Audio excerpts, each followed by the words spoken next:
Je vais juste lire peut-être le début d'une des nouvelles de votre guide, celle de Stéphane Servan, bon, puisqu'on va de toute façon parler tout à l'heure de la notion de prix littéraire ado et peut-être du positionnement qu'on peut avoir en tant qu'adulte sur l'organisation de ces prix et voir si ça correspond exactement aux attentes que pourrait avoir un lecteur ado.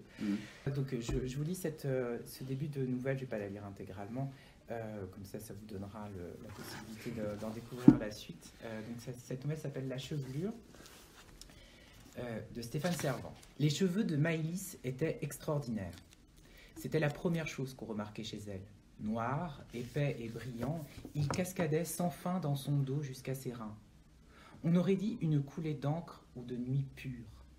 Sa chevelure était si souple et si dense à la fois qu'elle semblait palpiter et onduler d'elle-même, comme si elle était dotée d'une vie propre. De loin, on aurait pu croire qu'un animal s'était lové sur ses épaules de cette frêle jeune fille, une bête nocturne et racée, à l'affût, tout aussi magnifique qu'inquiétante.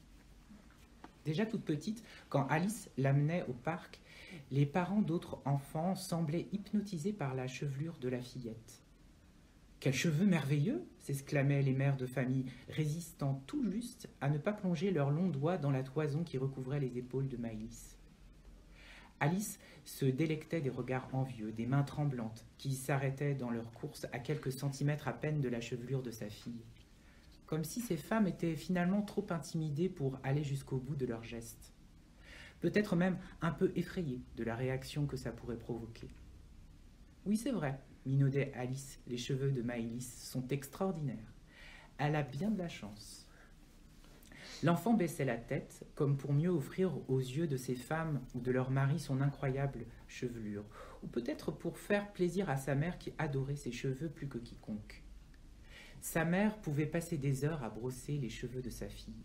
Depuis toute petite, tous les soirs à 20h, Maëlys s'asseyait sur le tabouret devant la coiffeuse de sa chambre.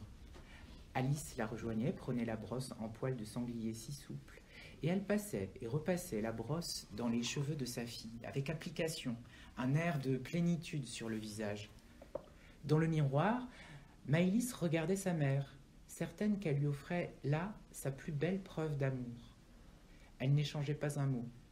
Pendant de longues minutes qui semblaient durer des heures, il n'y avait que le bruit de la brosse dans la chevelure de Maëlys. On aurait pu croire au ronronnement d'une bête repue, gorgée de sang.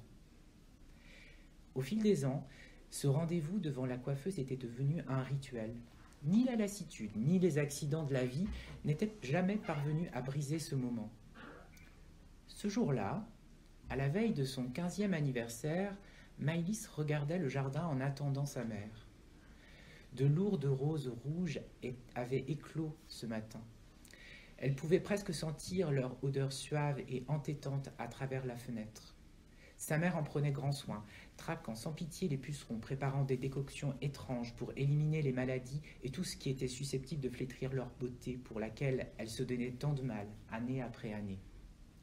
Maëlys savait que sa mère arriverait bientôt, qu'elle refermerait doucement la porte de la chambre et que pour de longues minutes, il n'y aurait plus que le chant de la brosse en poil de sanglier si souple dans ses cheveux, aussi sûr que la nuit succède au jour.